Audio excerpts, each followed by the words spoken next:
అద్భుతమైన వీడియోలు ఖడ్గం మినిస్ట్రీ అనే ఈ ఛానల్లో బైబిల్కి సంబంధించిన ఇలాంటి లేటెస్ట్ వీడియోస్ అప్డేట్స్గా వస్తాయి. ఈ ఛానల్ని సబ్స్క్రైబ్ చేసుకుని వాళ్ళు సబ్స్క్రైబ్ చేసుకోండి, తెలియని వారికి షేర్ చేయండి. ఇవి సండే స్కూల్ పిల్లలకును, విశ్వాసులకును, సేవకులకును బైబిల్ని అర్థవంతంగా చదవటానికి, బోధించటానికి కూడా ఎంతగానో సహాయపడతాయి. ఆల్రెడీ ఈ వీడియోలన్నీ ఈ ఛానల్లో రెఫరెన్స్తో సహా వివరంగా ఉన్నాయి. చూడండి, బైబిల్ని అర్థవంతంగా చదవండి. బైబిల్ గ్రంథంలో 3 రకాల వడగండ్లు ఉన్నాయి. ఎన్ని రకాలు? 3 రకాల వడగండ్లు ఉన్నాయి. ఏ వడగండ్లను ఏ సమయానికి దేవుడు వాడాడో, ఎందుకు వాడవలసి వచ్చినదో చెప్పుకుందాం. చక్కగా, జాగ్రత్తగా, స్పష్టంగా, క్లారిటీగా వినాలి. కాసేపు మీ ఇంటి దగ్గర ఉన్న అప్పులు, ఇంట్లో సమస్యలన్నీ మర్చిపోయి దేవుని సన్నిధిలో అనాలోచనగా ఉండకుండా వాక్యం మీదే మనసు పెట్టుకొని, దృష్టి పెట్టుకొని వినండి. ప్రతి వ్యక్తికి దేవుడు వినగలిగిన చెవిని, గ్రహించగలిగిన మనసును అనుగ్రహించునుగాక. ఆమేన్. యోబు గ్రంథము 38వ అధ్యాయము 23వ వచనం. బాగా చదవాలి. ఆపత్కాలము కొరకు, ఆపత్కాలము కొరకును, యుద్ధము కొరకును, యుద్ధ దినము కొరకును. హల్లెలూయా. ఇక్కడ 3 ఉన్నాయి. ఎన్ని ఉన్నాయి? 3 ఉన్నాయి. 1 ఆపత్కాలము కొరకు, 2 యుద్ధము కొరకు, 3 యుద్ధ దినము కొరకు. దేవుడు ఏం దాచాడు? వడగండ్ల. చాలు. దేవుడు దాచిపెట్టాడు. మనిషికే కాదు ఆయుధాలు, దేవుడికి కూడా ఆయుధాలు ఉన్నాయి. దేవుడు కూడా కొన్ని వెపన్స్ దాచిపెట్టి ఉంచినాడు. అది ఎందుకంటే ఆపత్కాలం కొరకు, యుద్ధము కొరకు, యుద్ధ దినము కొరకు దేవుడు కొన్ని ఆయుధాలను దాచిపెట్టి ఉంచినాడు. ఆయుధాలను ఎవరు దాచిపెట్టుకుంటారు? దొంగోడు దాచిపెట్టుకుంటాడు ఆయుధాలని, పోలీస్ డిపార్ట్మెంట్ వాళ్ళు దాచిపెట్టుకుంటారు, మిలిటరీ వాళ్ళు దాచిపెట్టుకుంటారు, ఇళ్లలో వాళ్ళు దాచిపెట్టుకుంటారు. ప్రతి వ్యక్తికి ఏదో ఒక ఆయుధం ఉండాల. మరి దేవుడు కూడా ఆయుధాలు దాచిపెడుతున్నాడు. ఏంటి అంటే ఆపత్కాలం ఉన్నదే, ఆ కాలానికి వాటిని ఉపయోగించడానికి వడగళ్ళ నిధులు ఉన్నాయి. హల్లెలూయా. 3 విధాల సందర్భాలలో దేవుడు వడగండ్లను కురిపిస్తాడు. 3 రకాల వడగండ్లు. మొదట ఆపత్కాలము కొరకు ఉపయోగించిన వడగండ్ల గురించి చెప్తా. ఆసక్తిగా వినండి చక్కగా. దేవుడు అమ్రాము, యోకోబేదు కుమారుడైన మోషేను, అహరోనును, మిరియామును ఐగుప్తు దేశములో ఫరో చేతి కింద బానిసలుగా ఉన్న వాళ్ళని విడిపించడానికి ఫరోతో మాటలాడుటకు పంపిస్తాడు. వీళ్ళు వెళ్ళి ఫరో దగ్గరికి ఇజ్రాయేల్ ప్రజలను వదిలిపెట్టని ఫరోతో చెబితే, దేవుడు చెబుతున్నాడు అని చెబితే, యెహోవా ఎవడో, నేను మీ ప్రజలను వదిలిపెట్టను అంటాడు. నిజంగా ఆ ప్రజలు ఎప్పుడైతే స్వతంత్ర భూమికి వెళ్ళాలని ఆశపడతారో, నిర్ణయం తీసుకుంటారో ఫరో వాళ్ళని ఏం చేస్తాడు అంటే చూడండి, నిర్గమకాండము, ఆ ప్రజల చేత ఎక్కువ పని చేపించవలెను. నిర్గమకాండము 5వ అధ్యాయము 9వ వచనం. ఆ మనుషుల చేత ఎక్కువ పని ఎందుకు చేయించాలి? వాళ్ళు ఏం కోరారు నిన్ను? వాళ్ళు ఏమడిగారు నిన్ను? అయ్యా ఇంతకాలం ఈ ఐగుప్తు దేశంలో ఉన్నాము, మా పితరులు ఇక్కడికి వచ్చారు, 50 మంది వచ్చారు, ఇప్పుడు 20 లక్షల మంది కన్నా ఆ పైన అయ్యాము, మరి మేము ఎంతకాలం ఇక్కడ ఉండాలి, మీరా మమ్మల్ని హింస పెడుతున్నారు, ఇబ్బంది పెడుతున్నారు, కష్టాలు ఎక్కువ చేపిస్తున్నారు, కాబట్టి ఎంతకాలం మేము ఇక్కడ ఉండేమి, మా జన్మభూమికి స్వతంత్ర భూమికి మేము వెళ్ళిపోతాము అని చెప్తారు. కానీ ఫరోకి ఏంటంటే నచ్చట్లా, మా దగ్గరే ఉండాలి, మా చెప్పు చేతల్లోనే ఉండాలి, బానిసలుగా ఉండాలి, మాకు ఉపయోగపడాలి అంటే. ఇప్పుడు ఏ ప్రజల మీదకు వచ్చింది ఏంటయ్యా అంటే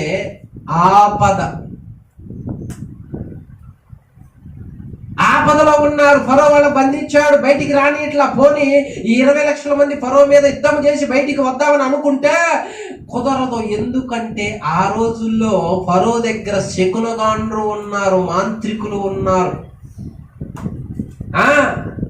వాళ్ళ మాంత్రిక శక్తిని దాటి బయటికి రావటం వల్ల కాదు, వాళ్ళు కూడా పవర్ఫుల్లే. కనుక ఈ ప్రజలకి అధికమైన శక్తి కావాలి కాబట్టి అక్కడి నుంచి విడిపించబడాలంటే అప్పటి వరకు దేవుడు ఇంకా జోక్యం చేసుకోలేదు కాబట్టి ఫరో తన బలం చేత వీళ్ళని అణచి హింసిస్తా ఉంటాడు. మేము వెళ్ళిపోతామంటే వాడు బంధిస్తున్నాడు, ఆపద వచ్చింది, ఇబ్బంది వచ్చింది. చాలా సందర్భాల్లో కూడా ఇలాంటి పరిస్థితి మనకే వస్తుంది. ఎన్నో ఆపదలు ఈ రోజు నరుని పట్టి పీడిస్తున్నాయి. ఆ ఆపద వదలట్లేదు, ఆ బంధకాల నుంచి బయటికి రావటం కుదరట్లేదు, శక్తి సరిపోవటం లేదు, తెంచుకొని రావడానికి బలం లేదు, బయటికి రావాలని ఆశ ఉంది, ప్రార్థించాలని ఆశ ఉంది, మార్గదర్శనం పొందాలని ఆశ ఉంది, స్వతంత్ర భూమికి రావాలని ఆశ ఉంది, స్వతంత్రంగా ఉండాలని ఆశ ఉంది, అన్నింటిని వదిలిపెట్టి పరిశుద్ధంగా పవిత్రంగా జీవించాలి, దేవుని కుమారుడిగా ఉండాలి అన్న ఆశ ఉన్నది. కానీ ఆడ దుష్టుడు బంధిస్తున్నాడు, ఆపద తెచ్చి పెడుతున్నాడు. పోతున్నావు అంటే ముట్టికేస్తున్నాడు. అడిగి రవి ఎటు రవి పోతావాను, అసలు పోతావాను, కొంచెం ఎక్కువ కష్టపడదాం ఏంటి అంటాడు. మరి ఈ పరిస్థితుల్లో సాతానుడు శక్తిని అధిగమించి గెలిచి రావడానికి ఒక వ్యక్తికి వల్ల పడదు. ఎందుకంటే మనం నరమాతృలం, శరీరులం, మన బలం వల్ల సాధ్యపడదు. ఇలా ఆపదలలో చిక్కుకున్న వాళ్ళు ఒకటి కాదు, 2 కాదు, చాలా మందే ఉన్నారు. మరి ఏం చేయాలి? ఇప్పుడు పరిస్థితి ఏంటి? ఎలా బయటికి రావాలి? ఈ బంధకాల నుంచి, ఈ ఆపదల నుంచి నన్ను విడిపించే నాదుడే లేడా, నా మరణం వినే నాదుడే లేడా, నాకంటూ ఒక మంచి దినాలు లేవా అని మూలిగిపోతూ ఏడుస్తూ కుమిలిపోతున్న కుటుంబాలు, జీవితాలు ఈ కాలంలో చాలానే ఉన్నాయి.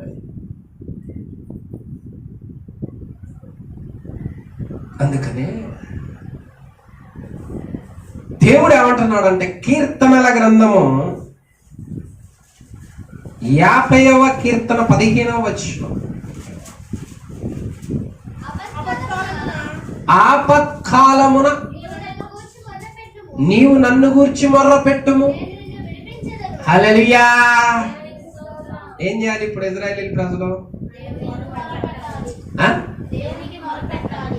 దేవుడిచ్చింది ఏంటంటే, చూడు, నువ్వు ఒక్కడవే మారాలి అని, నువ్వు ఒక్కడవే చెడు నుంచి విడిపించబడాలని, నువ్వు ఒక్కడవే దుష్టుడు కట్టిన కట్లను తెంపుకోవాలని నీ బలాన్ని ఉపయోగించి ప్రయోగించి నువ్వు ఇబ్బంది పడుతున్నావు. అది నీ వల్ల కాదు. నీ దురలవాట్లు సమస్తము మాన్పించి నిన్ను విడిపించగలిగే శక్తి నీకు లేదు. కనుక నువ్వేం చేస్తావంటే, నీకు ఆపద వచ్చి పడ్డదే, నీకు ఇబ్బంది వచ్చి పడ్డదే, ఈ సమయంలో నీవు నా మీద ఆధారపడితే, నాకు మొరపెడితే, దిక్కు నీవేనయా అంటే, నా యందు విశ్వాసం ఉంచితే, నేను నీ పక్షాన కార్యం చేయడానికి సిద్ధపడతా అంటున్నాడు దేవుడు, విడిపిస్తానంటున్నాడు దేవుడు. అందరూ కూడా అంతే. ఇప్పుడు మనుషులకు అసాధ్యములైనవి చాలా ఉన్నాయి. మనుషులకు అసాధ్యమైనప్పుడు దేవుడి మీద ఆధారపడాలిగా, దేవునికి అప్పగించాలిగా. మరి దేవుడికి అప్పగించకుండా మనమేదో నేను బానే ఉంటా కరెక్ట్గా ఉంటా కుదరదు అక్కడ. ఎంతమంది చెడు వ్యసనాలు బంధించారు, బయటికి రానివ్వట్ల వాళ్ళని, వాళ్ళ ఆరోగ్యాలనే వాళ్ళ పరువు ప్రతిష్టలు వాళ్ళ జీవితాల్లో మింగి వేస్తున్నాయి, బ్రతికుండంగానే చంపుతున్నాయి, బ్రతికుండంగానే చెడులోకి నడిపిస్తున్నాయి, కొట్లాట్ల గొడవలోకి నడిపిస్తున్నాయి, వేధిస్తా ఉన్నాయి. ఇలాంటి పరిస్థితి ఎన్నో జీవితాలలో ఉన్నాయి. ఇదే వారికి ఆపత్కాలము. ఆ ఆపత్కాలంలో విడిపించే దిక్కు లేక జనాలు ఏడుస్తున్నారు. అయ్యా ఎవరు విడిపిస్తారు, ఏంది మా బాధ, మమ్మల్ని ఎవరు రక్షిస్తారు, మా పరిస్థితి ఏంది, ఏందయ్యా ఈ పరిస్థితి, ఎప్పుడు పోద్దయ్యా, అసలు ఏమైంది అంటే ఫరో బంధించాడు, సాతానుడు బంధించాడు. వాడి కట్టిన కట్లను తెంపే శక్తి దేవుడికి ఉంది. దేవుడు ఏమంటున్నాడు అంటే, నీ ఆపద కాలంలో నేను జోక్యం చేసుకోవాలి అంటే, నేను యుద్ధం చేయాలి అంటే నువ్వేం చేయాలి, నాకు మొరపెట్టు. నువ్వు మనుషుల మీద ఆధారపడ్డంత కాలము, లోకాల మీద పడ్డంత కాలము, వాళ్ళ కొరకు ఏళ్ళ కొరకు ఎదురు చూసినంత కాలము మనకు విడుదల అనేది ఉండదు. కాబట్టి ఇప్పటి వరకు నువ్వు విసిగిపోయావేమో. దేవుడు అంటున్నాడు, నీ ఆపద కాలంలో కాపాడి రక్షించేది నేనే గనక నా వైపు తిరిగి నీవు మొరపెట్టినట్లయితే నేను ఖచ్చితంగా నిన్ను విడిపిస్తా, నేను నీకు సహాయం చేస్తా. వీళ్ళు మొరపెడుతున్నావు, వారి మూలుగుల శబ్దం దేవుడు వింటున్నాడు. నిర్గమకాండము 2వ అధ్యాయము 23వ వచనం. అనేక దినములు జరిగిన మీదట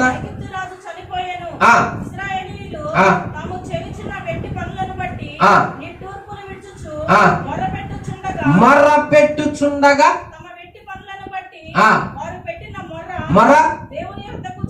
హల్లెలూయా. చేరాల్సిన ఆయన దగ్గరికి చేరిందనుకో, వెళ్ళాల్సిన ఆయన దగ్గరికి వెళ్ళిందనుకో, ఇక మూడింది. ఆయన దగ్గరికి అది వెళ్ళనంతసేపు వాడు ఆటలు తాగుతాయేమో, ఆయన దగ్గరికి అది వెళ్ళిందంటే మాత్రం ఇక మూడింది.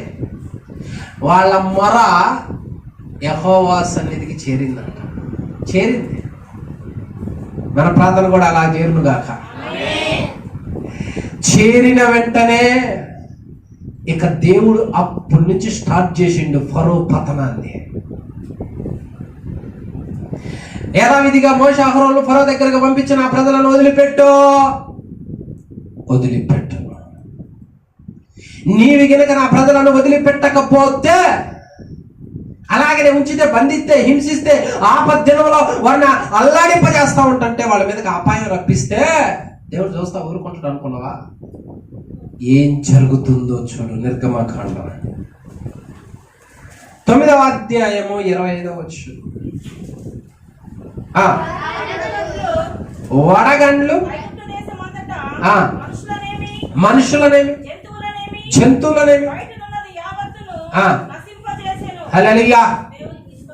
మోషే బయటికి వెళ్ళి 24 చూడు, 23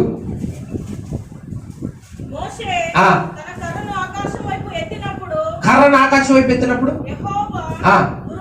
ఉరుములను వడగండ్లను కలగజేయగా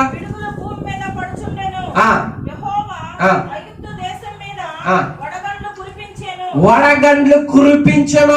చాలు, ఆ వడగండ్ల దెబ్బకి ఐగుప్తు దేశం పాడాయను. మొదటి వడగండ్ల పడింది ఎక్కడ? ఇందాక చెప్పాక 3 రకాల వడగండ్లని. ఇది ఏ సమయంలో కురిపించిన వడగండ్లు? ఆపత్కాలములో. మనందరికి అనేకమైన ఆపదలు ఏ సమయంలో ఎప్పుడు వస్తాయో మనకు తెలియదు. కాబట్టి మనం ఎప్పుడు దేవుడితో కనెక్షన్ పెట్టుకొని ఎప్పుడు మొరపెట్టి ఆయనకి కృతజ్ఞతాస్తుతులు చెల్లించే వారిగా ఉండాలి. అట్టి ఆ విధంగా మనం ఉంటే ఆపద ఎప్పుడైతే తటస్థితున్నదో వెంటనే దేవుడు జోక్యం చేసుకుంటున్నాడు. అక్కడ వెంటనే దుష్టుని కొడుతున్నాడు. అక్కడ దుష్టుని దేవుడు బుద్ధి చెబుతున్నాడు. దుష్టుడికి ఐగుప్తు దేశంలో పొలాలు, చెట్లు మొత్తాన్ని నాశనం చేసి పెట్టినట వడగళ్ళు. హల్లెలూయా. మనకు కూడా తెలుసుగా వడగళ్ళు ఎలా ఉంటాయి. మనం చూసే వడగళ్ళు చిన్న చిన్న, పెద్ద పెద్దవి ఉన్నాయి.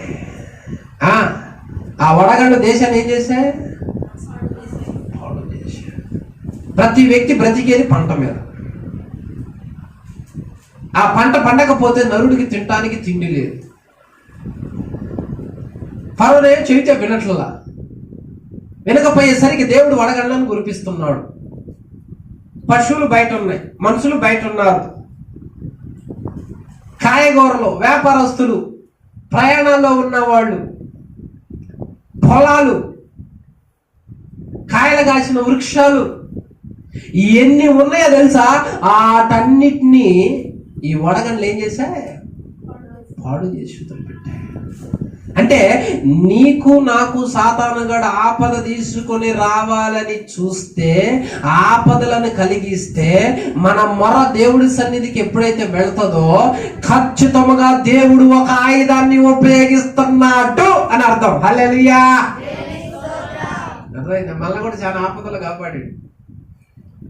కాపాడినప్పుడల్లా దేవుడు ఒక ఆయుధాన్ని సాతానికి వేసాడని గుర్తు, ఒక ఆయుధం పెట్టి కొట్టాడని గుర్తు. అదే మరి ఆపదినం కొరకు వడగండ్లను దాచి ఐగుప్తు దేశం మీద కురిపిస్తున్నాడు. ఎందుకోసమో తెలుసా? తన ప్రజలను ఆపదలో పెట్టినందుకు, తన ప్రజల మీదకి ఆ అపాయాన్ని రప్పించినందుకో. కనుక నీ పక్షాన నా పక్షాన వ్యాజ్యమాడుతున్న దేవుడు ఉండగా నువ్వు బాధపడొద్దు, చింతించవద్దు. ఖచ్చితంగా దేవుడు నీకు నాకు న్యాయము తీరుస్తాడు. మనల్ని ఇబ్బంది పెడుతూ బంధిస్తున్న, ఆపద రప్పిస్తున్న దుష్టుణ్ణి ఆయుధం పెట్టి కొట్టక మానడు. హల్లెలూయా. మొదటి ఆయుధం వడగండ్లు. ఏ సమయంలో గురిచాయి? ఆపద సమయం. ఎక్కడ గురిచాయి? ఫరో పతనం స్టార్ట్ అవుతుంది. కాబట్టి దేవుడికి మనల్ని ఎలా కాపాడాలో కొన్ని ఆయుధాలు ఉన్నాయి. ఆ ఆయుధాలను ఉపయోగించి మనల్ని ఎలా రక్షించుకోవాలో ఆయనకి బాగా తెలుసు. నీ జీవితంలో కూడా నిన్ను ఎవరి చేత బంధించబడ్డావు, ఎవరు నీ మీదకి అపాయదినం రప్పించాడు, హింసిస్తున్నారు, బంధించినారో, నిన్ను, నీ సంతానాన్ని, నీ కుటుంబాన్ని నీ ఆర్థిక ఇబ్బందులు చిక్కులు పెట్టి నిన్ను వేధిస్తున్న ప్రతి దుష్టుని దేవుడు ఏం చేస్తున్నాడు అంటే ఆయుధములు పెట్టి కొడుతున్నాడు, బుద్ధి చెబుతున్నాడు. ఆయనకంటే ఒక ప్లాన్ లేకుండా లేదు. ఆయనకంటూ వడగండ్ల నీది ఉంది.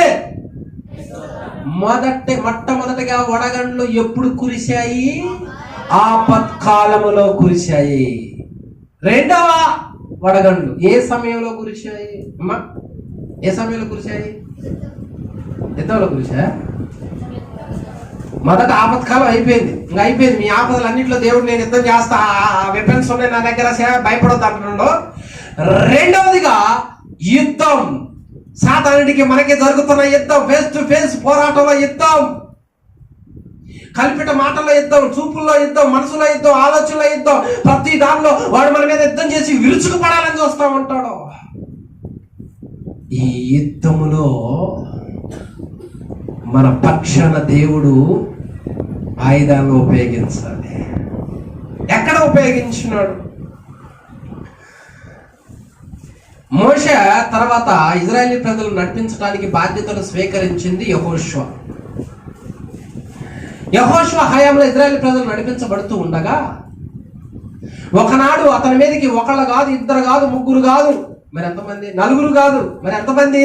5 రాజులు యెహోషువ మీదకి యుద్ధానికి బయలుదేరి వస్తారు. 5 రాజులు అంటే మరి ఒక్కొక్క సైన్యం ఎంత ఉండాలో? చాలా ఉండాలి. యెహోషువ మీదకి 5 రాజులు వాళ్ళ సైన్యాలు తీసుకొని యుద్ధానికి బయలుదేరుతారు. అప్పుడు దేవుడు ఏం మాట్లాడుతున్నాడు చూడండి. అక్కడ యెహోషువ గ్రంథం 10వ అధ్యాయం 7వ వచనం. యెహోషువను అతని యొద్దనున్న యోధులందరూ గిల్గాలు నుండి బయలుదేరి వారికి భయపడకో. ఏంది? 5 రాజులనే 5 రాజులు చేతికి అప్పగిస్తారంట. చూసావా? దేవుడు రక్షించదలుచుకుంటే ఒకళ్ళున్నా రక్షిస్తాడు, ఇద్దరున్నా రక్షిస్తాడు. దేవుడు ఒక వ్యక్తిని గెలిపించాలి, ఒక వ్యక్తిని గణపరచాలి, ఒక వ్యక్తిని ముందుకు నడిపించాలి అంటే వేల మంది లక్షల మంది అతను ఎదుర్కోవటానికి, అతని మీదకి యుద్ధానికి వచ్చినా అతని మీద విజయం సాధించరు. ఎందుకంటే దేవుడు అతని పక్షాన ఆయుధాలను కురిపించేవాడు, ఆయుధాలను వాడేవాడు. ఆయనకంటూ ఆయుధాలు ఉన్నాయి. ఇప్పుడు మొదట ఆపత్ కాలంలో వడగండ్లని ఆయుధం పడ్డాయి, ఐగుప్తు దేశం పాడు చేసి తన బిడ్డల పక్షాన. ఇప్పుడు రెండవదిగా దేవుని బిడ్డ అయిన యెహోషువకును సాతాను సైన్యమైన 5 రాజులకు యుద్ధం జరుగుతుంది. ఈ యుద్ధంలో ఒకళ్ళు పొట్లాడుకుంటా ఉన్నారన్నమాట. ఈ సందర్భంలో దేవుడు ఏం చేశాడు చూడండి. అక్కడ యెహోషువ గ్రంథము 10వ అధ్యాయము 11వ వచనం. మరియు వారు ఇశ్రాయేలీల ఎదుట నుండి బేత్‌హోరోనుకు దిగిపోవు పారిపోచుండగా అజేకాకు వచ్చే వరకు ఆకాశము నుండి గొప్ప వడగండ్లను వారి మీద పడవేసిన గనక చనిపోయారా? ఇది రెండవ రకం వెపన్స్. యుద్ధం కొరకు మన మీద సాతానుగాడు ఎర్రవీగుతూ ఉన్నప్పుడు, యుద్ధంలో పడగొట్టాలనుకున్నప్పుడు, మనకన్నా అధికమైన బలం మన మీద యుద్ధం చేస్తూ ఉన్నప్పుడు దేవుడు చూస్తా ఊరుకోడు. ఇదిగో నీ ప్రార్థన యుద్ధం చేస్తున్నావు, ఇదిగో నీ బైబిల్లో యుద్ధం చేస్తా ఉన్నావు, భక్తిలో నడవాలని యుద్ధం చేస్తా ఉన్నావు, పోరాడుతా ఉన్నావు, గెలవాలన్న తపన కలిగి ఉన్నావు. సాతానుగాడు గెలవనీయట్లేదని బాధపడవద్దు. ఈ యుద్ధంలో నీ పక్షాన నా పక్షాన దేవుడు ఆయుధాలను రాజిపెట్టి ఆయనే వాటిని ఉపయోగిస్తున్నాడు మన పక్షాన. కాబట్టి సాతానుగాడు ఎన్నోసార్లు ఆ యుద్ధంలో విజయం సాధించకుండా దేవుడు తరిమాడు. మనం ఎడకొచ్చి కూర్చున్నాం. లేకపోతే ఏడెందుకు కూర్చుంటారు మీరు? ఎడకెందుకు వస్తారు మీరు? మందిరానికి పోవాలని రెడీ అవుతున్నాం, యుద్ధం చేస్తున్నాం అనమాట. వాడెందుకు రానిస్తాడు? రానియడు. దేవుడు ఏం చేస్తాడంటే వాడు ఆటంకాలన్నీ ఆయుధాలు పెట్టి కొట్టి తొలగిస్తున్నాడు. కాబట్టే మనకు విశాలం అటు దొరికింది. పో బిడ్డ, వెళ్ళు మందిరానికి. వాడు రాళ్లే, వాడు నేను కొట్టా, వాడు నేను బంధించా, వాడికి నేను బుద్ధి చెప్పా, నా ఆయుధాన్ని ఉపయోగించా అన్నాడు. కాబట్టే సాతానుగాడు నోరు మూసుకున్నాడు. మనం ఇక్కడికి వచ్చాం. లేకపోతే మనం ఎందుకు వస్తాం? మనకేం అవసరం? అసలు ఈ క్రమశిక్షణ కూర్చోవటం ఏంది? ఈ వాక్యం ఏంటంటే అసలు మన హిస్టరీలో, మన లైఫ్లో, మన తాత ముత్తాతల చరిత్రలో ఉంది అసలు ఇదంతా ఉందా? వాళ్ళు వీళ్ళు చదువుకుంటుంటే అమ్మ కట్ట మీద ఉన్న రాళ్ళు మొత్తం గాంధీ రాళ్ళు పడే అమ్మ అందరికి. ఆడవాళ్ళు కూడా ఊరుకోరు, ముఖాలు కట్టుకుని వచ్చేవాళ్ళు. మా వాళ్ళు రాళ్ళు ఇసుకునేవాళ్ళు, ఇళ్ళలో ఎవరున్నా బతకనిచ్చేవాళ్ళు కదా. వాళ్ళ దెబ్బకి భయపడి మా వాళ్ళు అందరికి పొలంలో దాక్కోవటం. ప్రశాంతంగా పని చేసుకుని అన్నం కూడా తెలియకపోతున్నాం. ఏం చేస్తాం? అలాంటి క్రూరమైన పరిస్థితి నుంచి దేవుడు నా కుమారుడా అని పిలిచి ఆయన సన్నిధిలో రప్పించుకోవటానికి, మన ద్వారా ఆయన మహిమపరచుకోవటానికి ఇదిగో సాతాను మీద దేవుడు యుద్ధం చేసి ఆయుధాలను ఉపయోగించి షట్ అప్ అని మనల్ని వాడు ఏం చేశాడు? యుద్ధంలో మన మీద పోరాడుతూ మన దేవుడి వైపు నడిపించకుండా చేస్తా ఉంటే వాడిని కొట్టి వాడికి బుద్ధి చెప్పి మనల్ని ఇక్కడికి నడిపించాడు. ఆయన మనకు తెలియని కార్యాలు దేవుడు ఎన్నో చేశాడు. ఎన్నో గొప్ప కార్యాలు మన కంటికి కనపడని ఎన్నో చేశాడు ఆయన. అలా చేస్తున్నాడు కాబట్టి రోడ్డు మీదకి వెళ్ళి క్షేమంగా ఇంటికి వస్తున్నాం మనం. లేకపోతే మార్గంలో దేవుడు ఒక్కొక్కటి వివరించి చెబితే అదురుబాతం కూడా మనం. ఎన్నోసార్లు దుష్ట శక్తులు మన మీద యుద్ధం చేస్తా ఉన్నప్పుడు, ఉక్కిరి బిక్కిరి ఆడకుండా చేస్తా ఉన్నప్పుడు, భయంకరమైన రోగాలు మన మీదకి తెప్పిస్తున్నప్పుడు, శరీరాన్ని బంధించినప్పుడు, ఆలోచన బంధించినప్పుడు, ఈ యుద్ధంలో మనం పోరాడలేక అల్లాడిపోతూ ఉంటే దేవుడు జోక్యం చేసుకొని వాడిని కొట్టి మనల్ని విడిపించాడు. మనకు ఆరోగ్యాన్ని ఇచ్చాడు, మనకు స్వస్థతనిచ్చాడు, మనకు గెలిపించి విడుదలిచ్చి ప్రశాంతతనిచ్చి పోయా నా సన్నిధికి ఆరాధించిపోబిడ్డ, నన్ను మహింపరచుకోబిడ్డ. లోకాసువార్త 22వ అధ్యాయం, లోకాసువార్త 22:31. సీమోను ఇదిగో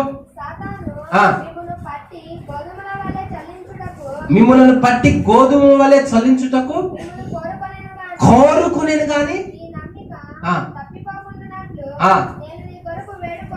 బా అంటే ఎన్నిసార్లు సాతాను గడ మన మీద యుద్ధం చేయటానికి రహస్యంగా పొంచి ఉండి ఒక ప్లాన్ లో ఉంటే ఆ యుద్ధములో దేవుడు మన పక్షాన జోక్యం చేసుకొని ఎన్నిసార్లు గెలిపించాడు అనుకున్నాం, ఎన్నిసార్లు బాగు చేశాడు అనుకున్నాం, ఎన్నిసార్లు సాతాను గడ ఆలోచన పటాపంచలు చేశాడు అనుకున్నావు. తెలుసా నీకు? నీకు తెలుసా?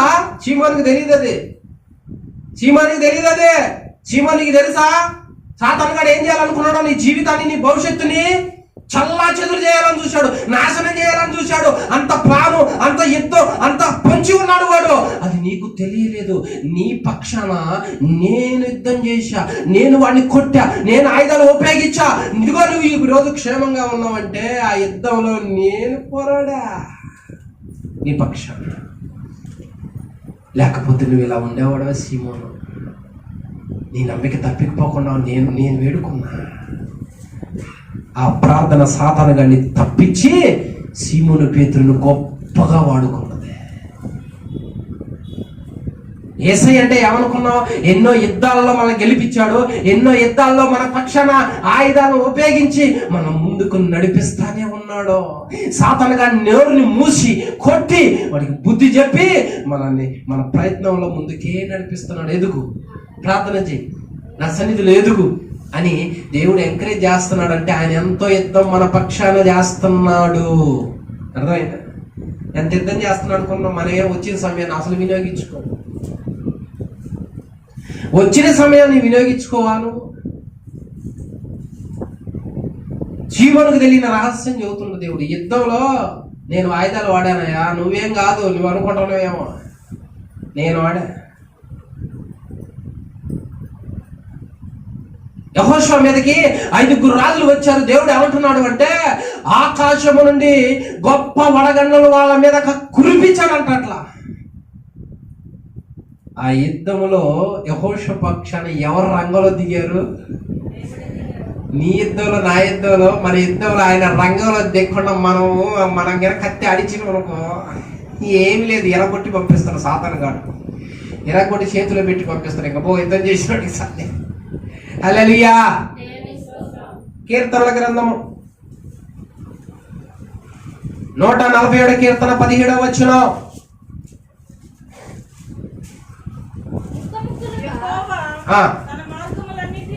కాదు, ముక్కలు ముక్కలుగా ఏం చేస్తాడు? చూశారా? ఇప్పుడు 5 రాజుల మీదకి వడగళ్ళు మొక్కలుగా ఇసిరేసింది ఎవరు? గురిపెట్టి కొట్టిండు అనమాట ఒక్కొక్కడిని. ఆకాశం నుంచి గురిపెట్టి కొట్టిండు ఒక్కొక్కడిని. నీ మీద, నా మీద యుద్ధం చేస్తున్న సాతాను కూడా దేవుడు ఆ విధంగా కొట్టును గాక, ఆ విధంగా లయపరచును గాక. యుద్ధంలో నీ పక్షాన, నా పక్షాన దేవుడు ఆ విధంగా యుద్ధము చేయును గాక. హల్లెలూయా. మొదట ఆపత్కాలంలో పడిన వడగళ్ళు, 2 యుద్ధంలో పడిన వడగండు. అపాయం వచ్చినప్పుడు బాధపడొద్దు, ఆయన మీద ఆధారపడు. యుద్ధంలో బాధపడొద్దు, ధైర్యంగా ఉండు, ఆయనే యుద్ధం చేస్తాడు. ఇక చివరిగా 3వది చెప్పుకుందాం మనం. 3వ ఆయుధాన్ని ఎప్పుడు ఉపయోగిస్తున్నాడు అంటే, ఇప్పటి వరకు ఈ దేవుడు చెప్పింది జరిగిందా, జరగబోయాయా? ఎప్పటి వరకు ఈ 2 ఏ సందర్భాల్లో చెప్పుకున్నాం? ఈ 2 నిజమని నమ్ముతున్నావా, అబద్ధాన్ని నమ్ముతున్నావా? నిజమే నమ్ముతున్నాం. అయితే ఇంకా భూమి మీదకి ఆకాశము నుండి భయంకరమైన పడబోతున్నాయి. ఇంకా జరగలేదు, రాబోతున్నది త్వరలో. ఆ వడగళ్ళు కూడా దాచిపెట్టాడు. ప్రకటన గ్రంథం 8వ అధ్యాయం 7వ వచనం. మొదటి దూత బోర ఊదినప్పుడు చూసుకో ఏమనుందో చూసుకో. అక్కడ రక్తముతో మిళితమైన వడగండ్లను అగ్ని పుట్టి భూమి పైన పడవేయబడను.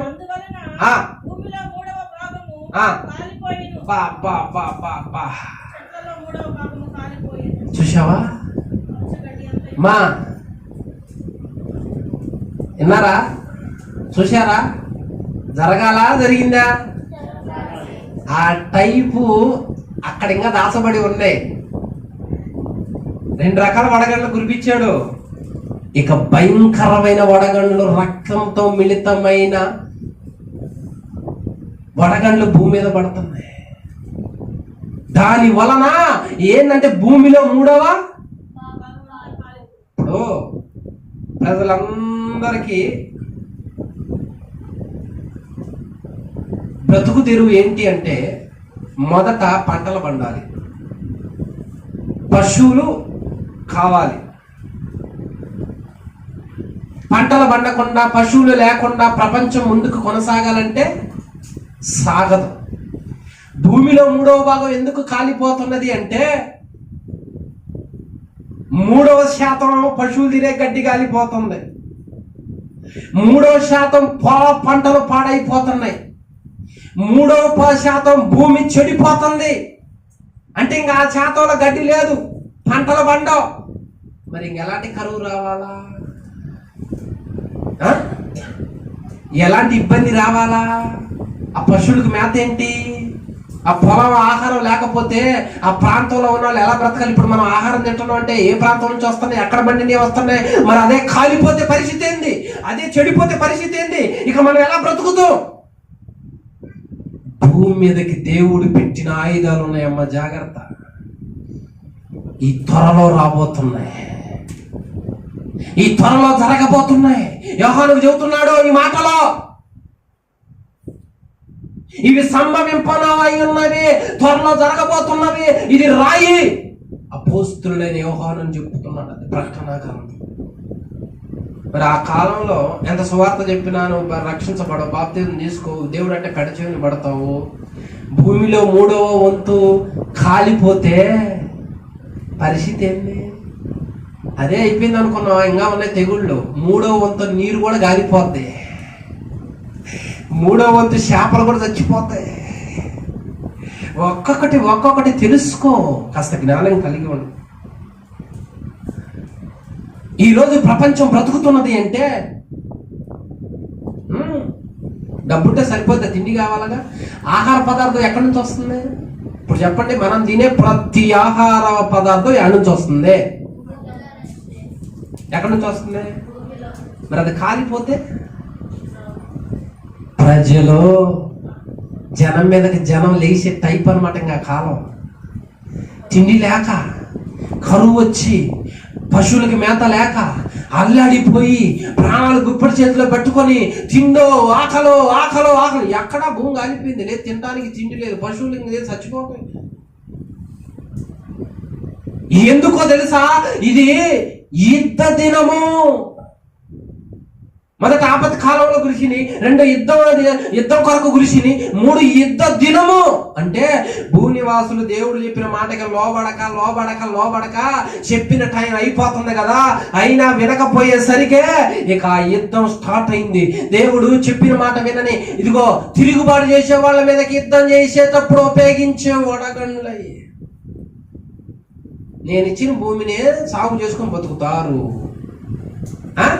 నేను ఇచ్చిన గడ్డినేమో మీ పశువులకు మేపుకుంటారు, నేను ఇచ్చిన పొలాలు, నేను పండిస్తున్న పొలాలు తింటారు. కానీ నన్ను నమ్మరు, నా భయం లేదు, నేను చెబితే వినలా.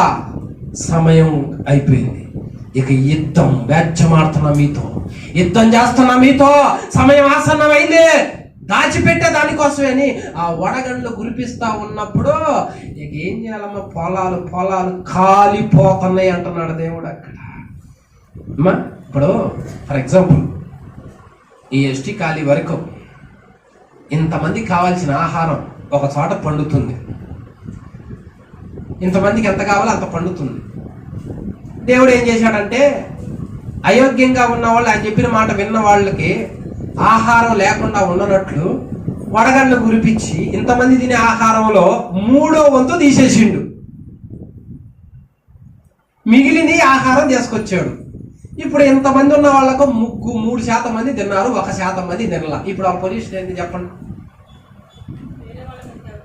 ఏంటి వాళ్ళ పొజిషన్ ఏంటి? ఇప్పుడు జనం మీదకి జనం, అర్థమైందా? జనం మీదకి జనం, ఆకలి ఆకలి, మీరు తిన్నరు మాకు ఆకలి. మనిషి డబ్బు లేకపోయినా ఉంటాడేమో కానీ, గుడిసెలైనా ఉంటాడేమో కానీ, నిలువు నీళ్ళు లేకపోయినా ఉంటాడేమో కానీ, వాళ్ళకి కాస్తంత ముద్ద పడాలా. అది లేదు అంటే మాత్రం పొడవటానికైనా ఇష్టపడతారు, చంపటానికైనా, దొంగతనం దేనికైనా ఇష్టపడతారు. అందుకే జనం మీదకి జనం లేచే సమయం ఆసన్నమైందే. ఇకనైనా దేవుడికి లోబడు, దేవుడి మాట విను, దేవుడు అంటే భయం కలిగి ఉండు. ఆయన చెప్పింది ఖచ్చితంగా జరిగి తీరుద్దే. ఆపద్దినం కొరకు నేను దాచిపెట్టిన వడగళ్ళ నిధులు ఐగుప్తులో ఉడిపించా చూసుకో అంటున్నాడు. ఇప్పుడు నన్ను నమ్మక ఎగతాళి చేసి, హేళన చేసి, అపహాస్యం చేసి, సువార్త చెబుతుంటే, వాక్యం చెబుతుంటే పెడ చెవిని పెట్టిన బ్యాచ్ ఉన్నదే, వాళ్ళ మీదకి నేను యుద్ధం చేస్తున్నా. ఇప్పుడు మీకు తినటానికి తిండి లేదు, చూసుకో పరిస్థితి అంటే. ఇది ఇది ఇది ఒకటో పార్టే. నీళ్లు కూడా ఉన్నాయి. జనంలో మూడో వంతు కూడా కొట్టివేయబడతారు. నీళ్ళలో మూడో వంతు కొట్టివేయబడుతుంది. మంచినీళ్ళలో మూడో వంతు పోతాయి. ఈ ఎవరు అడిగితే చెబుతున్నాడు దేవుడు? శిష్యులు ఆయన కూర్చున్నప్పుడు అడుగుతున్నారు, నీ రాకడికి యుగ సమాప్తికి సూచన లేదు, మాతో చెప్పవా అని అడుగుతున్నారు వాళ్ళు. మీరు మాత్రం ఎప్పుడు అడగరు, అస్సలు అడగరమ్మా. మా బిడ్డ చాలా మంచోడు. ఎందుకులే అంత బాధ, నన్ను ఇబ్బంది పెట్టడం కాదు. అడిగితే ఉండాల్సి వస్తుంది. ఇక కూర్చో పెడతాడు, ఇక తీస్తాడు లేఖనాలనే. హల్లెలూయా. వాళ్ళు అడిగి చెప్పించుకుంటున్నారు. సూచన చెప్పవా? అప్పుడు చెబుతున్నాడు, జరగబోతుంది, త్వరలో జరగబోతున్నాయి, తెలుసుకో అని శిష్యులకు కూర్చోబెట్టి చెబుతున్నాడంట. వాళ్ళు ఆశ్చర్యపోతున్నారు. వామ్మో, వాళ్ళు అడగకపోతే మనకేడ తెలుస్తుంది? వాళ్ళు అడిగారు కాబట్టి వాళ్ళకి చెప్పేది రాశాడు భక్తుడు. ఈ సంగతులు త్వరలో సంభవించబోతున్నాయి. ప్రకటన గ్రంథం 1వ అధ్యాయం. అది జరగబోయాయో జరిగినాయో చెబుతున్నాడు అక్కడ. 1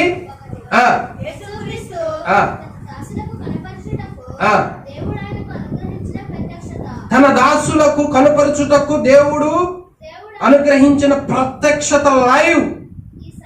చూసుకో, ఈ సంగతులు, అది సంగతి. మొదటి అధ్యాయం 1వ వచనంలోనే తేల్చి చెప్పిండు అక్కడ. త్వరలో జరుగుతున్నాయి. ఇంకా మనం పట్టింది వదలం, ఇంకా మన పంతాలు మంతాలు, ఇంకా మనం లోకస్తుల్లాగా, ఇంకా మనం ప్రార్థనకు అదే భక్తి, ఇంకా మనం ఆసక్తి సోపం. మరి ఏం తెలుసుకుంటాం? ప్రకటన గ్రంథం గురించి ఏం తెలుసు చెప్పు. ఎప్పుడు కూడా అయోగ్యంగా ఉండొద్దు దయచేసి. రక్షించబడండి, రక్షణ లేని వాళ్ళు రక్షించబడండి.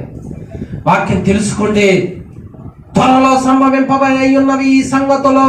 త్వరలో అవి ఎప్పుడో తెలుసా? శ్రమ దినాలు భూమి మీదకి రాబోతుంది.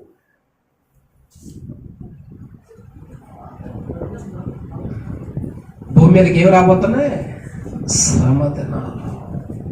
అప్పుడు ఏం చేయాలా అమ్మా? అప్పుడు ఏం చేయాలా? ప్రభువా అప్పుడు చూసుకుందాంలే, ఇప్పుడు కాదులే ప్రభు, అప్పుడు చూసుకుందాంలే, వచ్చినప్పుడు చూసుకుందాంలే. ఏడంటే నా దగ్గర వంక పెట్టి తప్పించుకున్నారు. చాలా చోట్ల వంకలు పెట్టి తప్పించుకున్నారు. మరి అక్కడ కుదరదుగా. ఆ సమయంలో వంక పెట్టి తప్పించుకోవటం కుదరదుగా. అది ఎక్కడికి రాబోతుంది? భూమి మీద 3వ వంతు మీదకి రాబోతున్నది. అందుకు దాచిపెట్టి ఉంచాడు ఆయన. ఇప్పుడు నేను అడుగుతున్నా, 2 సార్లు అడగళ్ళ గురిచేయడం అయిపోయిందిగా. 3వ అడగళ్ళు కురవటం ఉందా? అయిపోయిందా? ఇప్పుడు అవి దాచబడలేదా? భద్రంగా ఉన్నాయి. రక్తముతో మిళితమైన అంటే ఎంత భయంకరంగా ఉంటుంది ఇంకా ఆ దృశ్యం. అగ్ని కూడా తగలబెడుతుందంట పొలాలనే. ఇంక మన పరిస్థితి అంటే ఆకలి రాజ్యం అన్నా. లేకపోతే పిల్లల పరిస్థితి ఏంటి? తల్లిదండ్రుల పరిస్థితి ఏంటి? ఏడుస్తారు. వాళ్ళు ఆడడం వీళ్ళు ఆడడం. ఆ ఇస్మాయిల్ వెళ్ళి అంత దూరం పడేసి ఏడుతుందంట. పిల్లోడు సాగు నేను చూడలేనులే. అది కదా పిల్లలకు తినడానికి తినలే మళ్ళా మాడుతుంటే ఏం చేస్తున్నావు? దేవుడు యుద్ధం చేస్తున్నాడు. ఎందుకు తెప్పించుకున్నప్పుడు దాకా? ఎందుకు? అంత మాడే సమయం ఏంది? అవకాశం ఇచ్చి రక్షించబడు అని దేవుడు ప్రేమతో చెబుతున్నప్పుడు నువ్వు దిద్దుకొని జాగ్రత్తగా ఉంటే నీకు ఆ పరిస్థితి వచ్చేది కాదుగా. దిద్దుకోకపోయేసరికి ఈ పరిస్థితి వచ్చేది. గొప్ప వడగండ్లు అప్పుడు జనం మీదకి జనం అన్నమాట, కరువు. ఆకలి రాజ్యం ఏర్పడుద్ది. అప్పుడు ఆకలి రాజ్యం, ఎవరి దగ్గర ఆహారం దొరుకుద్ది? మా గుప్పెడు బియ్యం కూడా ఖరీదే, గుప్పెడు బియ్యం కూడా ఖరీదే, ఇన్ని బియ్యం కూడా ఖరీదే. అంత భయంకరమైన దినాలు భూమి మీదకి రాబోతున్నాయి. ఏళ్ళకి దేవుడు ఇష్టమంత ఆహారం పెడతాను, తృప్తికి తినయ్యా. అంత తింటాం, ఎంత పడేస్తాం. ఇప్పుడు లెక్కలేదుగా. అప్పుడు కొలతుందిలే, కొలత ఉంది. అప్పుడు ఒక మెతుకైనా బానిస్తావా? ఒక వజ్రం టైప్ అనమాట ఒక మెతుకు కూడా. అందుకని దేవుడు చెబుతున్నాడు, ఇదిగో మీకు ముందుగానే చెప్పా, తర్వాత మాకు చెప్పలేదు, మాకు వినిపించలేదు, మాకు కుదరదు, అది కాదు ఇది కాదు అని వాదన పెట్టుకుంటే కుదరదు. నేను ముందుగానే చెప్పా. అందరికీ వందనములు. ఖడ్గం మినిస్ట్రీ వీడియోలకు సంబంధించిన బుక్కు ప్రింట్ అయి సిద్ధముగా ఉన్నది. మొదటి బుక్కు ఈ కనిపించే 30 అంశాల మీద ఉన్నది. కావలసిన వారు ఈ నెంబర్కు కాల్ చేసి ఆర్డర్ చేసుకొనగలరు. బైబిలులోని ఆదికాండం నుంచి ప్రకటన గ్రంథం వరకు ఉన్న 1126 కఠిన పదాలు రిఫరెన్స్తో సహా వాటి అర్థాలు గల బుక్కు కావలసిన వారి క్రింది నెంబర్లకు కాల్ చేయండి. ఖడ్గం మినిస్ట్రీ అనే ఈ ఛానల్ ని వీక్షిస్తున్న మీ అందరికీ మా వందనములు. ఈ ఛానల్లో బైబిల్కి సంబంధించి ప్రతి కఠినమైన పదాలకు అర్థాలు వస్తాయి. కాబట్టి ఈ ఛానల్ ని సబ్స్క్రైబ్ చేయండి, లైక్ చేయండి, కామెంట్ చేయండి, షేర్ చేయండి.